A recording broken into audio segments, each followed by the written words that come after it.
Good evening everyone. ఇది మన current affair సిరీస్లో this is going to be the 5th video.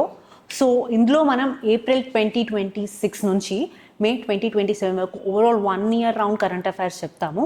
And so దీనివల్ల మీ prelims preparation ఏదైతే ఉంటుందో which will be very good and you can easily clear the prelims questions. And దీంట్లో previous year questions ఏవైతే వస్తున్నాయో వాటిని కూడా include చేయడం జరుగుతుంది. So please keep watching. And మీరు ఒకవేళ వాచ్ చేయకపోతే ప్రీవియస్ 5 వీడియోస్ ఉన్నాయి, ప్లీజ్ వాచ్ దెమ్. ఇవన్నీ ప్లేలిస్ట్ సెక్షన్లో ఉంటాయి, please check it out. So first topic వచ్చేటప్పుడు ఇవాళ క్లాస్లో సాతూష్ అండ్ చిరు.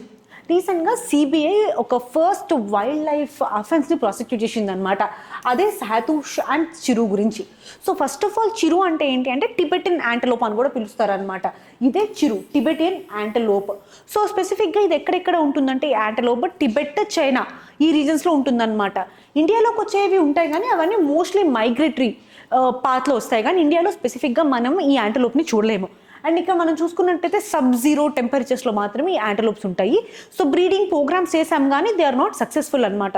సో ఈ యాంటలోప్ని కిల్ చేసిన తర్వాత వస్తుంది ఒక ఫైనెస్ట్ వూల్, దాన్నే సాతూష్ అంటారు అనమాట. సో అదే ఫైనెస్ట్ వూల్. మోస్ట్లీ ఇల్లీగల్గా జమ్మూ అండ్ కాశ్మీర్ రీజన్లో దీన్ని వూల్ని తీస్తూ ఉంటారనమాట.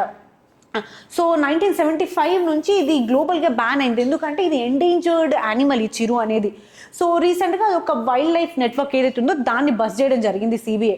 ఒక్కసారి చిరు యొక్క కన్జర్వేషన్ చూసుకున్నట్టయితే conservation status wildlife protection యాక్ట్లో షెడ్యూల్ 1, సైట్స్లో అపెండిక్స్ 1 అండ్ IUCN రెడ్ లిస్ట్లో చూసుకున్నట్టయితే నియర్ థ్రెటెన్డ్గా ఉందన్నమాట. సో మోస్ట్లీ దీన్ని థ్రెట్స్ వచ్చినప్పటికీ illegal poaching, habitat loss and దాంతోపాటు క్లైమేట్ చేంజ్ దీని యొక్క major threats. Next heat wave. రీసెంట్గా మనం చూసుకున్నట్టయితే హీట్ వేవ్ కండిషన్స్ అనేవి IMD చెప్పడం జరిగింది. సో అసలు IMD ఎప్పుడు ఒక ఏరియాని హీట్ వేవ్లో ఉంది అనేది చెప్తుందో ఆ కండిషన్స్ చూద్దాము. So first of all heat wave ప్లెయిన్స్లో అయితే 40 degrees టెంపరేచర్ దాటినప్పుడు, కోస్టల్ ఏరియాస్లో అయితే 37 degrees టెంపరేచర్ దాటినప్పుడు అండ్ హిల్స్లో 30 degrees టెంపరేచర్ దాటినప్పుడు. సో బేసిక్గా ఎప్పుడు ప్లెయిన్స్లో 40 degrees టెంపరేచర్ దాటినప్పుడు, అదే కోస్టల్ ఏరియాస్లో 37 degrees టెంపరేచర్ దాటినప్పుడు అండ్ హిల్స్లో 30 degrees టెంపరేచర్ దాటినప్పుడు హీట్ వేవ్గా కన్సిడర్ చేస్తుంది IMD. సో బేస్డ్ ఆన్ ఫర్దర్గా డిఫరెంట్ క్రైటీరియా కూడా ఉంటాయి. ఇది నార్మల్ క్రైటీరియా గుర్తుపెట్టుకుంటే సరిపోతుంది. ఫర్దర్గా మనకి నార్మల్ టెంపరేచర్ నుంచి డీవియేషన్స్ కూడా ఉంటాయి అన్నమాట. ఎప్పుడైనా సరే 4.5 నుంచి 6.4 degrees నార్మల్ టెంపరేచర్ నుంచి డీవియేషన్ వస్తే heat wave, and more than 6.4 degrees కనుక డీవియేషన్ వచ్చినట్టయితే దాన్ని సివియర్ హీట్ వేవ్ కింద డిక్లేర్ చేస్తాం అనమాట. అదే యాక్చువల్ మ్యాక్సిమం టెంపరేచర్ నుంచి కూడా డీవియేషన్స్ తీసుకుంటారు. సో మనం బేసిక్గా అసలు ఏ టెంపరేచర్స్లో హీట్ వేవ్ డిక్లేర్ చేస్తారో నార్మల్ టెంపరేచర్ నుంచి ఎంత డిపెక్చర్ అయితే heat wave and severe heat wave కింద చెప్తారో మనం గుర్తుపెట్టుకుంటే సరిపోతుంది. ప్లెయిన్స్లో 40 అండ్ కోస్టల్ ఏరియాస్లో 37 degrees అండ్ హిల్స్లో 30 degrees సెంటీగ్రేడ్ ఉంటే మనం కన్నా ఎక్కువ టెంపరేచర్ ఉంటే మనం హీట్ వేవ్ కింద డిక్లేర్ చేస్తాం. నెక్స్ట్ వచ్చేటప్పటికి మెమ్రిస్టర్. రీసెంట్గా రీసెర్చర్స్ ఈ మెమ్రిస్టర్ అనేటటువంటి ఒక డివైస్ని తయారు చేయడం జరిగిందనమాట. ఇది బ్రెయిన్ ఇన్స్పైర్డ్ డివైస్. ఎట్లయితే బ్రెయిన్లో ఒక న్యూరాన్ 2 న్యూరాన్స్కి మధ్యలో కమ్యూనికేషన్ ఎట్లా జరుగుతుంది, సైనాప్సెస్ ద్వారా జరుగుతుంది అనమాట. సో ఈ మెమరీస్టర్లో కూడా ఈ సైనాప్సెస్ ద్వారా ఇలాంటి మెమరీస్టర్ డివైజెస్లో కమ్యూనికేషన్ అనేది జరుగుతుంది. మెమరీ ప్లస్ రెసిస్టర్ ఈ 2 వర్డ్స్ని కలిపి మెమరీస్టర్ అనే డివైస్ని తీసుకొచ్చారనమాట. సో ఇక్కడ మనం చూసుకున్నట్టయితే ప్రాసెసింగ్ అండ్ దాంతోపాటు డేటా స్టోరేజ్ 2 ఒకేసారి జరుగుతాయి. సో దానివల్ల ఏమవుతుంది అంటే ఈ డేటా, ఈ ప్రాసెసర్ కానీ మెమరీ కానీ ఈ డేటా షఫుల్ అవుతున్న టైంలో చాలా ఎనర్జీ కన్జ్యూమ్ చేస్తుంది. అట్లా కాకుండా దీంట్లో ఎనర్జీ కన్సంప్షన్ అనేది తగ్గుతుంది. అండ్ ఓవరాల్గా AI యొక్క ఆర్టిఫిషియల్ ఇంటెలిజెన్స్ వాళ్ళు వచ్చిన సందర్భంగా AI యొక్క ఎనర్జీ కన్సంప్షన్ అనేది 70% కన్నా తగ్గుతుంది అనమాట. సో దానివల్ల ఎనర్జీ ఎఫెక్టివ్ డివైజెస్ని మనం తయారు చేయగలుగుతాము. అండ్ నెక్స్ట్ మనం చూసుకున్నట్టయితే state of India bats report 2024 and 25. రీసెంట్గా ఇండియాలో మొదటిసారిగా బ్యాట్స్ యొక్క అసెస్మెంట్ అనేది చేయడం జరిగింది. ఈ రిపోర్ట్ తయారు చేసింది ఎవరు అంటే nature conservation foundation, bat conservation international and etcetera. Nature conservation foundation and bat conservation international etcetera అనమాట.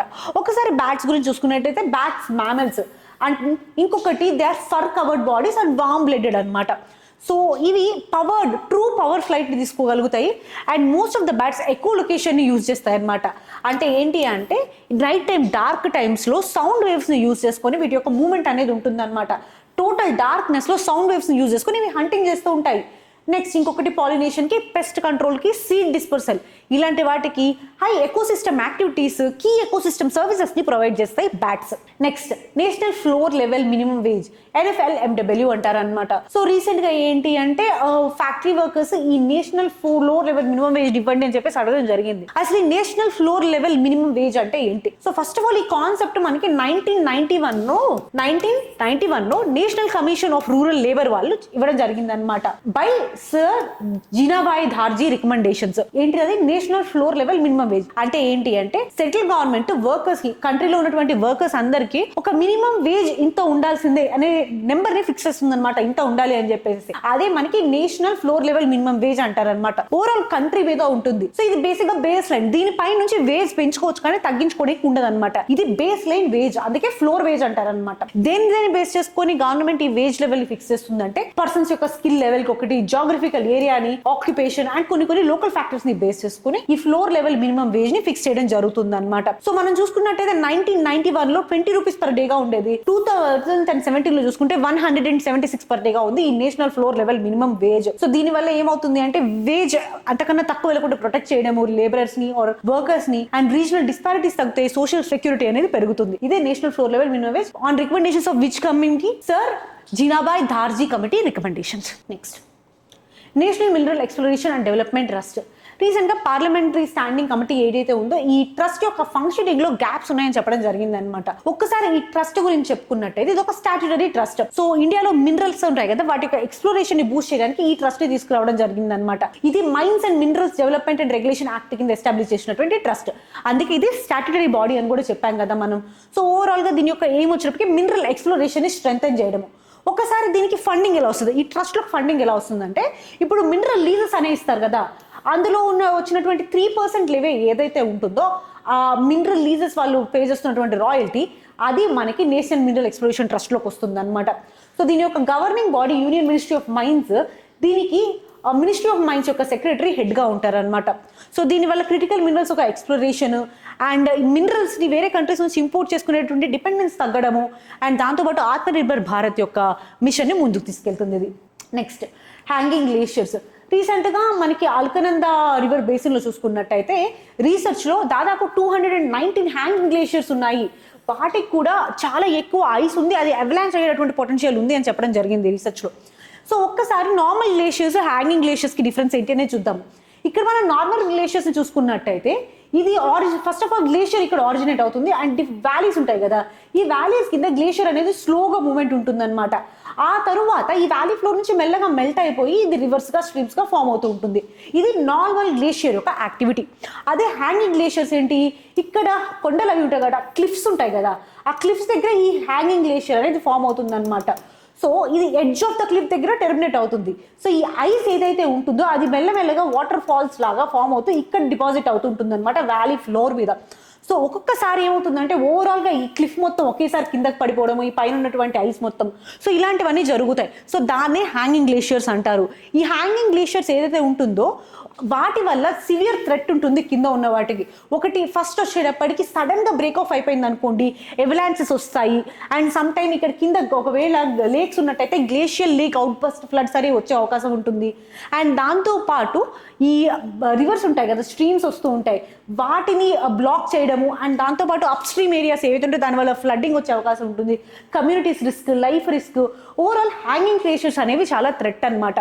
సో బేసికలీ హ్యాంగింగ్ గ్లేషియర్ అంటే ఏంటి, the glacier the term is at the edge or cliff of a steep slope. అంటే steep స్లోప్లో ఉన్నటువంటి edge దగ్గర కనుక terminate అయితే దాన్ని హ్యాంగింగ్ గ్లేషియర్ అంటాం అనమాట. సో ఇది ఓవరాల్గా హ్యాంగింగ్ గ్లేషియర్స్ గురించి. Next phytoremediations. రీసెంట్గా అహ్మదాబాద్లో Kankaria coaching depot, India's first water neutral railway facility. ఏంటది, Kankaria coaching depot, India's first water neutral railway facility by using this phytoremediation technique. So అసలు first of all phytoremediation అంటే ఏంటి? జనరల్గా bio రెమిడియేషన్లో ఇది ఒక process అనమాట.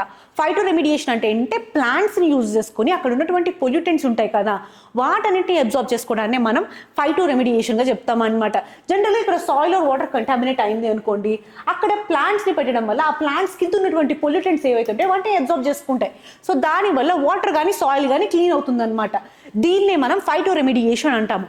ఏం పొల్యూటెంట్స్ రిమూవ్ చేయొచ్చు, హెవీ మెటల్స్ని రిమూవ్ చేయొచ్చు, ఆర్గానిక్ కాంపౌండ్స్ రిమూవ్ చేయొచ్చు, టాక్సిక్ మెటీరియల్స్ ఏమైనా ఉంటే వాటిని రిమూవ్ చేయొచ్చు, అండ్ ఏమైనా కంటామినెంట్స్ని రిమూవ్ చేయొచ్చు అనమాట.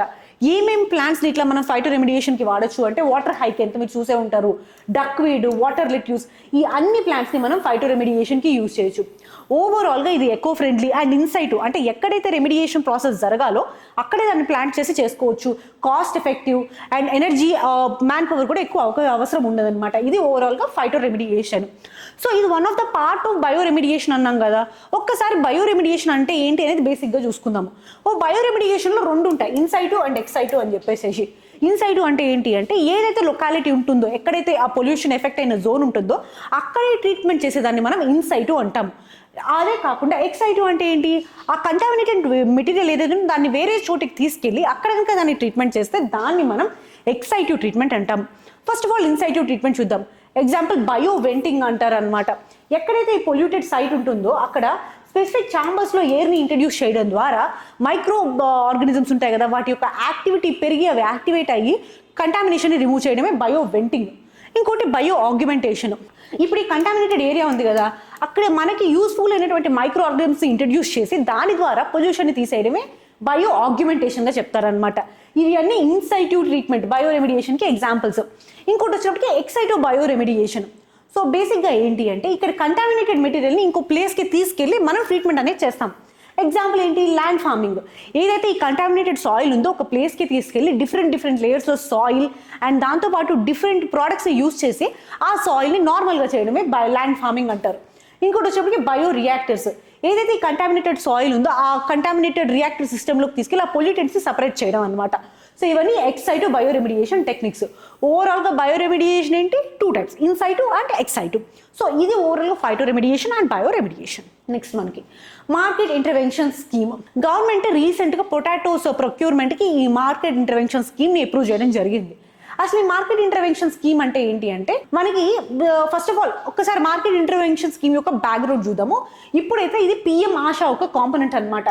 ప్రీవియస్గా మనకి tomato, onion and potato crops ఏవైతే ఉంటాయో అవి ఎంఎస్పీ అండ్ దాంతోపాటు ప్రైస్ స్టెబిలైజేషన్ స్కీమ్ కింద రావు కాబట్టి సో వాటిని ఇందులో ప్రొక్యూర్ చేయడం జరుగుతుంది అనమాట. ఒరిజినల్గా 1983లో లాంచ్ చేయడం జరిగింది. ఆ తర్వాత 2024లో పిఎం ఆశా కింద సబ్స్టిట్యూట్ చేశారు దీన్ని. ఇది department of agriculture and farmers affairs వాళ్ళు, ఫార్మ్ వెల్ఫేర్ వాళ్ళు ఇంప్లిమెంట్ చేస్తూ ఉంటారు అనమాట. ఎందుకంటే ఎక్కువ ప్రొడక్షన్ వచ్చేసింది అనుకోండి, లేదా ప్రైసెస్ బాగా పడిపోయినాయి అనుకోండి, ఆ టైంలో ఫార్మర్కి ఇబ్బంది రాకుండా ఇది యాక్టివేట్ అవుతుంది. సో ఎప్పుడెప్పుడు యాక్టివేట్ అవుతుంది ఈ మార్కెట్ ఇంటర్వెన్షన్ స్కీమ్? ఎప్పుడైనా సరే ప్రొడక్షన్ 10% కన్నా ఎక్కువ పెరిగినప్పుడు, అంటే ప్రీవియస్ నార్మల్ లెవెల్స్ ఉంటాయి కదా, 10% కన్నా ఎక్కువ ప్రొడక్షన్ పెరిగినప్పుడు, లేదా ఇంకొకసారి ప్రీవియస్ కన్నా 10% కన్నా ఎక్కువ ప్రైసెస్ పడిపోయినప్పుడు ఆ ప్రోడక్ట్వి మనకి మార్కెట్ ఇంటర్వెన్షన్ స్కీమ్ ఏదైతే ఉందో ఆ స్కీమ్ యాక్టివేట్ అవ్వడం జరుగుతుంది అనమాట. సో ఈ లాస్ షేరింగ్ ప్యాటర్న్ ఎట్లా ఉంటుందంటే జనరల్ స్టేట్స్కి అయితే 50-50, సెంటర్ 50% లాస్ని బేర్ చేస్తుంది, స్టేట్స్ 50% బేర్ చేస్తాయి. అదే నార్త్ ఈస్ట్ స్టేట్స్ అయితే 75 సెంటర్ బేర్ చేస్తుంది, 25 స్టేట్స్ బేర్ చేస్తాయి అనమాట. సో బేసిక్గా ఎలా వర్క్ అవుతుంది అంటే ఎప్పుడైతే ఎక్కువ ప్రొడక్షన్ వచ్చేస్తుంది కదా, స్టేట్స్ ఈ సెంట్రల్ గవర్నమెంట్ ని ఈ మార్కెట్ ఇంటర్వెన్షన్ స్కీమ్ ఉంటుంది కదా అది యాక్టివేట్ చేయమని రిక్వెస్ట్ పంపిస్తాయి. ఒక్కసారి రిక్వెస్ట్ తీసుకున్న తర్వాత ఏవైతే నోడల్ ఏజెన్సీస్ ఉంటాయో వాళ్ళు ప్రొక్యూర్ చేస్తారో ఆ తర్వాత storage distribution and buffer creation అనేది చేస్తారు అనమాట. దీని వల్ల ఓవరాల్ గా చూసుకున్నట్టయితే మనకి ప్రైసెస్ స్టేబుల్ అవుతాయి, దాంతో పాటు ఫార్మర్స్ యొక్క ఇన్కమ్ కూడా సపోర్ట్ చేయడం జరుగుతుంది. సో ఇదే market intervention scheme. Next petroglyphs. Recent గా మనం చూసుకున్నట్టయితే లడఖ్ లో ఫస్ట్ టైం మనం ఇండియాలో పెట్రోగ్లిఫ్ కన్జర్వేషన్ పార్క్ ని తీసుకురావడం జరిగిందనమాట. అసలు పెట్రోగ్లిఫ్ అంటే ఏంటి మనం చూసుకున్నట్టయితే చాలా సార్లు ప్రీ హిస్టారిక్ సైట్స్లో ఇలాంటి ఇమేజెస్ కనిపిస్తూ ఉంటాయి, మీ టెక్స్ట్ బుక్స్లో కూడా చూసుకున్నట్టయితే. సో కొన్నిసార్లు ఎడ్ చేస్తారు, కొన్నిసార్లు కావ్ చేస్తారు వాటన్నింటినీ. ఈ పెట్రోగ్లిఫ్స్ని కన్జర్వేషన్ చేయడానికి ఈ పార్క్ తీసుకొచ్చామన్నమాట, ఎక్కడ లడఖ్లో తీసుకురావడం జరిగిందనమాట. సో ఓపెన్ ఎయిర్ మ్యూజియంస్ లాగా ఉంటాయన్నమాట ఇవన్నీ. సివిలైజేషన్స్లో వాళ్ళ కల్చర్ గురించి, వాళ్ళ ట్రేడింగ్ గురించి, వాళ్ళ యొక్క ట్రేడ్ రూట్స్ గురించి మనకి ఈ ఇమేజెస్ ద్వారా అర్థమవుతుంది అనమాట. ఒక్కసారి ఇండియాలో ఉన్నటువంటి మేజర్ పెట్రోగ్లిఫ్స్ ఎక్కడున్నాయో చూద్దామా. ఎగ్జాంపుల్ ఫస్ట్ వచ్చేటప్పటికి ఓల్డెస్ట్ బింబిక్తా మధ్యప్రదేశ్లో చూడొచ్చు, మహారాష్ట్రలో ఉన్నటువంటి రత్నగిరిలో చూడొచ్చు, అండ్ ఒడిశాలో ఉన్నటువంటి గ్వాలియర్ హిల్స్లో చూడొచ్చు, లడఖ్లో చూడొచ్చు, ఇండస్ వ్యాలీ ఏరియాలో.